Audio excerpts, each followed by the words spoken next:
नमस्कार प्रिय दर्शकों, कैसे हो। उम्मीद करता हूँ कि आप सब अच्छे होंगे। एक बार फिर से हमारे YouTube चैनल गंगा ज्ञान दर्पण में आपका स्वागत है। आज की कहानी बड़ी ही ज्ञानवर्धक है। आज का प्रसंग बहुत ही बड़ा ज्ञानवर्धक प्रसंग है, इसलिए ध्यान से सुनना और वीडियो के अंत तक बने रहना और हमारे YouTube चैनल को सब्सक्राइब कर लेना और बेल आइकन दबा लेना ताकि आगे की वीडियो आप तक पहुंच सके। आज की कहानी है कबूतर का जोड़ा और शिकारी की कहानी। इसीलिए कहानी बहुत ही बड़ी ज्ञानवर्धक है, तो कहानी के अंत तक बने रहना। एक निर्जन स्थान में एक व्याध रहता था। उसके परिजन और सगे संबंधियों ने उसका त्याग कर दिया था। वे उसके जीव हत्या के कार्य से अप्रसन्न थे। उन्होंने उससे कई बार जीव हत्या का त्याग करने की प्रार्थना की, किंतु व्याध नहीं माना। अतंत वह सब उससे दूर हो गए। व्याध को शिकार में बड़ा ही आनंद था। वह अपना अधिकांश समय पशु पक्षियों के शिकार में व्यतीत किया करता था। दिन भर वह जाल और लाठी लेकर वन में भटकता रहता। वह दिन पर दिन निर्दयी और क्रूर होता रहा। एक दिन उसने जाल बिछाकर एक कबूतरी को फांस लिया। उसे लेकर प्रसन्नता पूर्वक वह अपने घर की ओर प्रस्थान करने लगा कि बीच रास्ते में बादल घिर आए और वर्षा होने लगी। वर्षा के जल से व्याध पूर्ण भीग गया। वह सर्दी से ठिठुरने लगा। वह वर्षा से बचने के लिए आश्रय ढूंढने लगा। कुछ ही दूर पर उसे पीपल का एक वृक्ष दिखाई पड़ा।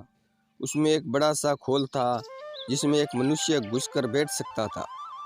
व्याध ने सोचा कि कुछ देर के लिए यहाँ शरण लेना उचित होगा।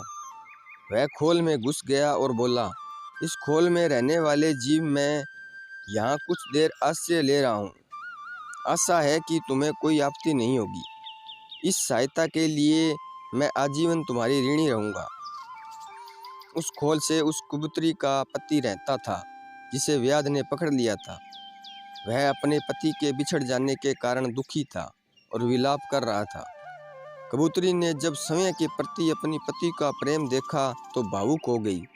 वह मन ही मन सोचने लगी कि मैं कितनी भाग्यशाली हूँ जो मुझे इस जीवन में ऐसा प्रेम करने वाला पति मिला।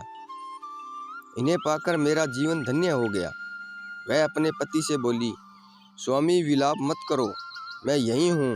इस व्याध ने मुझे जाल में पकड़ लिया है। कदाचित ये मेरे कर्मों का फल है, किंतु आप मेरी चिंता में व्याकुल ना हो। अपना कर्तव्य निभाते हुए शरण में आए अतिथि की सेवा सत्कार करो, अन्यथा तुम पाप के भागी बनोगे। कबूतरी की बात मानकर कबूतर व्याध से बोला, वादित आपका स्वागत है। आप यहाँ निसंकोच विश्राम करें। यदि आपको किसी प्रकार का कष्ट हो तो मुझे बताएं, मैं उसके निवारण का हर संभव प्रयास करूँगा। व्याध बोला, मैं वर्षा के जल से भीग गया हूँ, मुझे ठंड लग रही है, कुछ ताप की व्यवस्था कर दो। कबूतर ने लकड़ियाँ जमा की और उसे जला दिया। अतिथि आग सेंकने लगा और उसकी ठंड दूर हो गई। फिर कबूतर ने सोचा कि अतिथि अवश्य भूखा होगा, मुझे इसके लिए भोजन की व्यवस्था करनी चाहिए। किंतु उस समय उसके पास अन्न का एक दाना ही नहीं था। वह विचार करने लगा कि क्या करूं कि अतिथि की भूख शांत कर सकूं। कुछ देर विचार करने के बाद उसने निर्णय लिया कि अब तो कबूतरी भी मेरे साथ नहीं है, मैं जीवित रहकर क्या करूंगा। मुझे अपने ही शरीर का त्याग कर व्याध का भोजन बन जाना चाहिए। यह सोचकर वह आग में कूद गया। उसका यह बलिदान देख व्याध की आत्मा व्याकुल हो गई।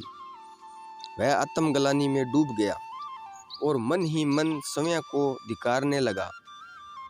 उसी क्षण उसने कबूतरी को मुक्त कर दिया। कबूतरी ने जब अपने पति को आग में जलता हुआ देखा तो विलाप करने लगी और कहने लगी कि ये मेरे कर्मों का फल है जिसकी सजा आपको मिली है। अब मैं अकेली इस संसार में जीकर क्या करूंगी। कबूतरी ने भी आग में कूदकर अपने प्राणों का त्याग कर दिया। कबूतर और कबूतरी का यह बलिदान देख व्याध की आंखें खुल गई। उसने उसी समय जीव हत्या त्याग देने का प्रण कर लिया। तो प्रिय दर्शकों, आज की कहानी आपको कैसी लगी? उम्मीद करता हूँ कि आपको अच्छी लगी होगी। तो मिलते हैं अगली कहानी में, तब तक अपना ख्याल रखना। जय श्री कृष्णा। धन्यवाद।